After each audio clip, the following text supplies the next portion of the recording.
আমাদের মঞ্জরি ভাব সাধনার যে ভজন, এই ভজনটায় মহাপ্রভুর মহা অবদান ছিল। এই লীলা স্মরণ আমি শুরু করেছিলাম, আর সময় নেব না। যদি হয় প্রেম ভক্তি তবে হয় চিত্ত শুদ্ধি, তবে যায় হৃদয়ের ব্যথা। এই প্রেম ভক্তি বোঝের উন্নত উজ্জ্বল রস, যেটা রাধা রানী ছাড়া কেউ দিতে পারবে না। সেই রাধা ভাবকান্তি নিয়ে মহাপ্রভু এসে উপস্থিত হলেন। এই রসরাজ মহোভাব একা কৃষ্ণ এটা দিতে পারেনি, ব্রজের বাইরে এই প্রাণ প্রেম দিতে পারেনি। এই জন্যই আপনি করি আস্বাদনে শিখাইল জগৎজনে প্রভু চিন্তামণির প্রেমধ্বনি। আর মহাপ্রভু বিচার করেননি পতিত উদ্ধারণ লীলায়, পতিত পাবন লীলায় যাকে তাকে এই প্রেম দান করেছেন, যাকে তাকে দান করেছেন। আরে মহাপ্রভুর লীলা বিতরণে, প্রেম বিতরণে বনের হিংস্র বাঘও বাদ যায়নি, তাকেও প্রেম দিলেন। আমরা বাদ পড়ে রইলাম, শুধু আমরা এই ভজন থেকে বাদ পড়ে রইলাম।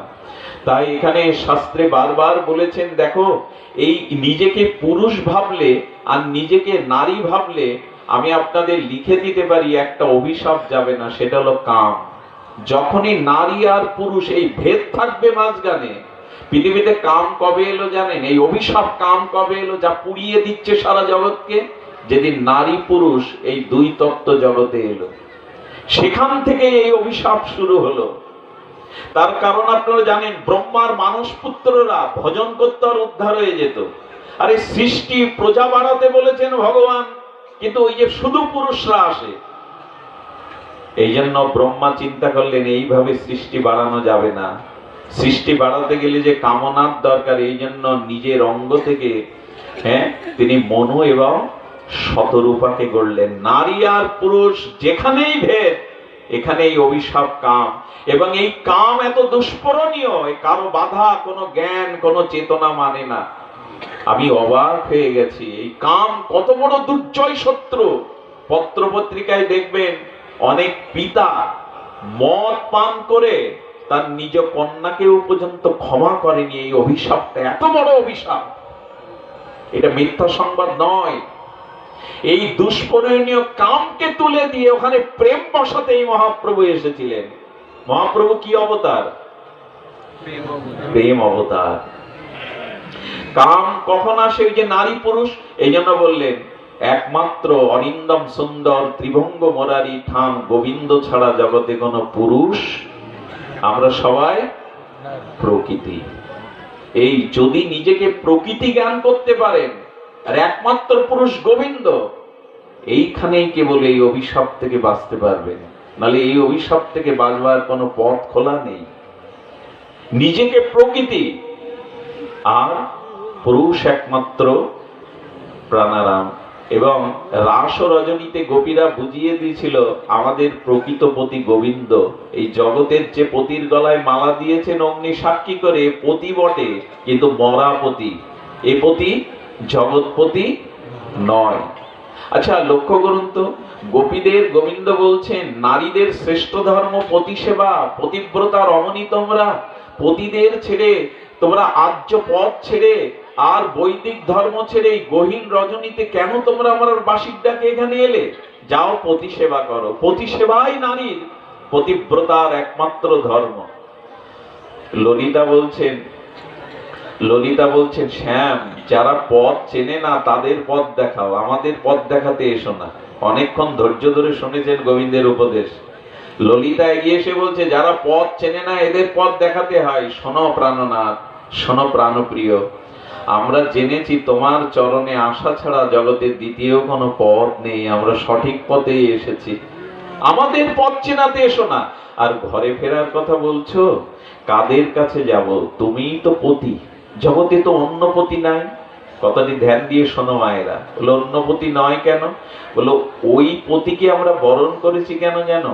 তুমি জগৎপতি ওদের হৃদয়ে ছিলে বলে। আচ্ছা, কোন কুমারী মৃত কোন যুবকের গলে বরমালা দিয়ে বিয়ে করবে? সে রাজা রাজপুত্র হোক। মৃত রাজপুত্রকে কোন কুমারী বিয়ে করবে বরমালা দিয়ে অগ্নি সাক্ষী করে? একটু কথা বলুন, কেউ করবে? করবে না। তাহলে দেহটা তো আছে, সে তো রাজপুত্র, কেন নেই? বলে জগৎপতি হৃদয়ে নেই বলেই তো ওকে বরমালা দিলাম না। মালাটা প্রকৃত কাকে দেয়া হয়? আত্মা ভেতরে না থাকলে, পরমপতি না থাকলে মৃত কাউকে মালা দেবে কোনো কুমারী? আসলে বরণ করেছি তো তোমাকে, মাঝখানে ওরা দুদিনের জন্য ছায়াপতি, ওরা প্রকৃত পতি নয়, তুমিই তো পরমপতি। আপনাদের একটা কথা বলি মা, কথাটা শ্যামসুন্দর বড় পণ্ডিত বাবাজি বলেছেন, এই জগতে যে নারীরা শুধু পতি সেবা করে, বিবাহ করা পতিকে, অথচ গোবিন্দ সেবা করে না, এই জগতে তারা সতী রক্ষা পাবে, পরকালে হয়তো একটা স্বর্গপ্রাপ্তি হবে, কিন্তু ভগবত লোকে তারা সতী না। যারা জগৎপতি গোবিন্দকে ভজন করেনি তারা ওই লোকে, ওই প্রেম রাজ্যে তারা সতী হতে পারে না। এই জন্য সাবিত্রী বেহলাকে ভাগবতে স্থান দেওয়া হয়নি। সামাজিক শাস্ত্রে সাবিত্রী বেহলা অনেক উপরে, তারা মৃত স্বামীর জীবন দিয়েছিল, কিন্তু নিজের ভোগ চেয়ে নিয়েছিল, 100 পুত্র হোক, নিজের ভোগ চেয়েছিল। এই জন্য এরা সামাজিক শাস্ত্রে অনেক উপরে, ভাগবত শাস্ত্রে এদের স্থান দেওয়া হয়নি, এরা গোবিন্দ সেবা করেনি। এই জন্য মা, জগৎপতি তোমার এই জগতের প্রতি হৃদয়ে আছে বিধায় সে পতি। এই জন্য স্বামী সেবার সাথে সাথে জগৎপতিকেও সেবা করো। এই জগৎপতি সেবাটাই আমাদের মাধুর্য ভজনের, অর্থাৎ প্রিয়া এবং প্রিয় জ্ঞানে। একথা বলতে গেলে একদিনে নয়, হয়তো 7 দিন ধরে এই মাধুর্য রসের উপাসনা শুনতে হবে।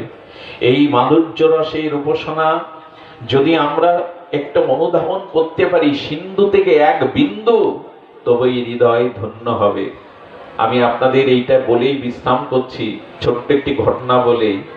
আমি আপনাদের খুব, এই জগতে কামনার সম্পর্ক, স্বার্থের সম্পর্ক, নিঃস্বার্থ প্রেম ভগবানের সাথে ছাড়া আর কারোর সাথে হয় না। আপনি যতই বোঝাবার চেষ্টা করুন, কেউ আমার জন্য জীবন দেয়, বিষ খায়, রেলে মাথা দেয়, সবকিছু নিজ সুখের জন্য। নিজ সুখ বঞ্চিত হলেই তাদের আসল চেহারা বেরিয়ে পড়ে। এই জগৎ সংসারে প্রেম একমাত্র ভগবানের সাথে, পরমাত্মার সাথে হয়, জগতের কোন রক্ত মাংসে পিণ্ডের সাথে এই জগতে প্রেম, কারণ প্রেম হলো অখণ্ড। বহুবিধ ধ্বংসের কারণ সত্ত্বেও যা ধ্বংসশীল নয় তাকে বলে প্রেম। কিন্তু আমাদের জগতে তো ভেঙে যায়, আমাদের সম্পর্ক থাকে চিরদিন। আরে অগ্নি সাক্ষী করে, ব্রাহ্মণ সাক্ষী করে, দ্বিজ সাক্ষী করে, কোডে রেজিস্ট্রি করে 1 বছর যেতে পারে না। এত বাঁধন দিল, এত লাল সুতা বাঁধলো, এত বাঁধলো, যদিদং হৃদয় তব তদিদং হৃদয় মম, কত মন্ত্র বললো, 1 বছর পর করে ছাড়াছাড়ি। কত সোজা। আর স্ত্রী মারা গেল, চিতায় জ্বলছে, পুরনো স্মৃতিগুলো মনে করে নোনা জল পড়ছে, আর স্বামী কাঁদছে আর বলছে, হৃদয়ের ভালোবাসা তোমাকেই দিয়েছিলাম, আর কাউকে দেব না, ভালো আর কাউকে বাসবো না, সব তোমাকেই দিয়েছিলাম। ওমা, সমাজ যেতে পারে না, তখন উল্টো সুরে গান গায়, একা কি বাঁচা যায়, একা সংসার আরেকজনের হাত ধরে, তাকেও ঠকায়। এই জগৎ হলো নিজ সত্যের জন্য। এই জগতে প্রকৃত প্রেম এক ভগবানের সাথে ছাড়া, গোবিন্দের সাথে ছাড়া হতে পারে না। গোপীরা সেটাই দেখাতে এসেছিল, সর্বস্ব যদি দিয়ে ভালোবাসতে হয় তাকে ভালোবাসো, সর্বোচ্চ ধন দিয়ে যদি তাকে ভালোবাসতে হয় তবে সেই ভালোবাসা বাসো। সেই ভালোবাসাই হলো জীবনের যথার্থতা। গোপী প্রেমের আকার কেন বললাম জানেন? তারা শয়নে, স্বপনে, জাগরণে, নিদির ধ্যানে দেহ মন সর্বস্ব দিয়ে তারা গোবিন্দকে ভালোবেসেছে। তাদের ভালোবাসার একটা নমুনা বলেই পাঠ বিশ্রাম করি। গোবিন্দ উত্তর গোষ্ঠে ফিরছে, উত্তর গোষ্ঠে যখন ফিরছে, সে তো ঘর্মার দ্বারা তার কেশ দুটি, তার কোকড়ানো কেশ দুটি এই কপলের উপরে এসে পড়েছে, ঘামের শ্বেতবিন্দুটা যেন উজ্জ্বল মণিমুক্তার মতো হয়ে গেছে। বংশীটা হাতে নিয়ে আর মুরলীর ধ্বনি বাজাতে বাজাতে আসছেন। গোখুর উত্থিত ধুলিগুলো, গাভীর খুরের উত্থিত ধুলিগুলো গোবিন্দের সেই শ্যামল বদন এসে যেন আরো শোভিত হয়ে গেছে। কানে কর্ণদুল ফুল ধুলছে অবতংশ। রাধারানী সখীরা চিলেকোটার উপর দিয়ে গোবিন্দ দর্শনের জন্য বড় ব্যাকুল। গোবিন্দ দর্শনের জন্য ব্যাকুল। রাধারানী বারবার বারবার বলছে, ললিতা রে, ললিতা বলতে পারিস মাছের চোখ কি করে পাওয়া যায়? বলে মাছের চোখ তুই কি করবি? বলে আমার চোখে পলক পড়ে রে, মাছের চোখের পলক পড়ে না। পলক পড়লেই মনে হয় তাকে যুগ যুগান্তর হারিয়ে ফেললাম। আর যখনই পলক পড়ে তখন বিধাতাকে বিধিকে গালি দেয়। হ্যাঁ, দুটো আঁখি দিল মাত্র, কোটি আঁখি, হ্যাঁ কোটি আঁখি দিল না বিধি, দিল মাত্র দুই। আরে বিধি, তুমি রসসৃজন জানো না, তুমি রসজ্ঞ নাও। কোটি আঁখি দিল না বিধি, দিল মাত্র দুই, তার মধ্যে নিমেষ দিল কি দেখিব মই। আরে গোবিন্দ রূপ ও মাধুর্য দর্শনে দুটো চোখে মানায়, কেন কোটি আঁখি দিলে না তুমি? রাধারানীকে আপনারা প্রশ্ন করুন তো, 1 কোটি চোখ তোমার গায়ে ধরবে তো রাধা? পা থেকে মাথা পর্যন্ত 1 কোটি চোখ ধরবে?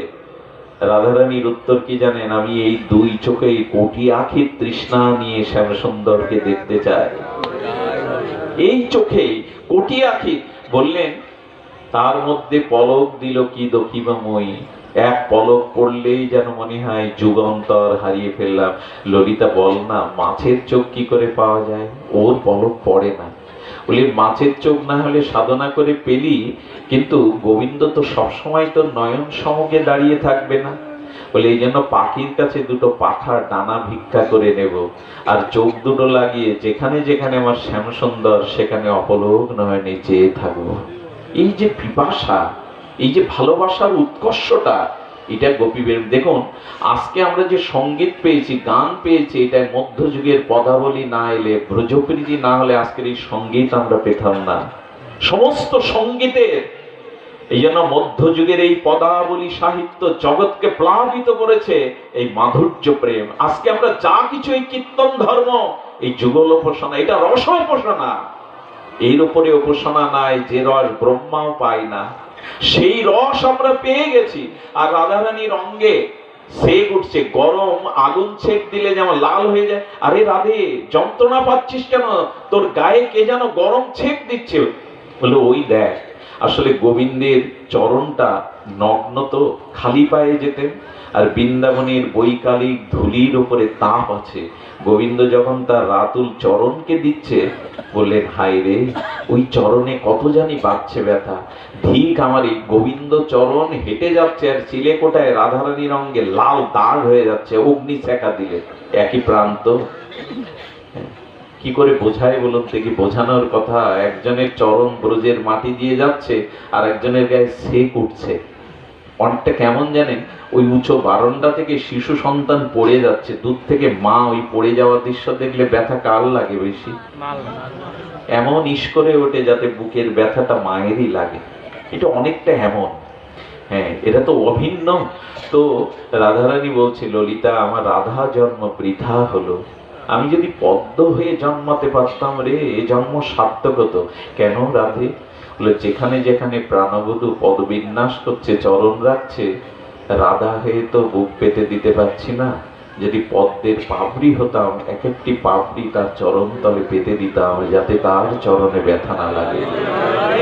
এ কি বোঝানোর কথা? এ কি কাউকে ভাষা দিয়ে বোঝানোর কথা? এই প্রেমেরই অবদান শ্রীমান মহাপ্রভু দিতে এসেছিলেন।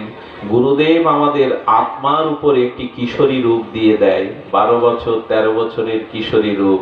তার বসন দিয়ে দেয়, তার সেবা দিয়ে দেয়, তার ভাব দিয়ে দেয়, দিয়ে এই সেবা, এই মন্ত্র আমাদের জানিয়ে গেছেন, হরি হরি আর কবে এমন দশা হবে। এই দেখুন, এটি বলেই আমি রাখছি, এগুলো মন্ত্র। আমি পুষ্পাঞ্জলি দিচ্ছি। পূজা করলে যেমন পুষ্পাঞ্জলি দিতে হয়, হোম করলে যেমন ফল আহুতি দিতে হয়, আজকের পাঠের আহুতি এই, কবে বিষবানুপুরে অহরি গোপের ঘরে তনয়া হয়ে জন্মিব। এই আশাটা রেখে যান, এ জন্মে তো হলো না। হে রাধে, হে সখীবৃন্দ, তোমাদের আনুগত্যে চলতে চলতে এই দেহ যবে ভঙ্গ হবে, তবে যেন নিত্য বৃন্দাবনে, যেখানে তুমি এখনো কিন্তু নিত্য লীলা হচ্ছে। এই অনন্ত ব্রহ্মাণ্ডের মধ্যে কোনো এক ব্রহ্মাণ্ডে, কোনো এক ভারতবর্ষের কোনো এক বৃন্দাবনে গোবিন্দ এখন লীলা করছে। এই ভাবতে ভাবতে, এই ভাবতে ভাবতে হবে কি করে? শুয়োপোকাটা কি হয়? প্রজাপতি হয় না? মিথ্যা বললাম কি?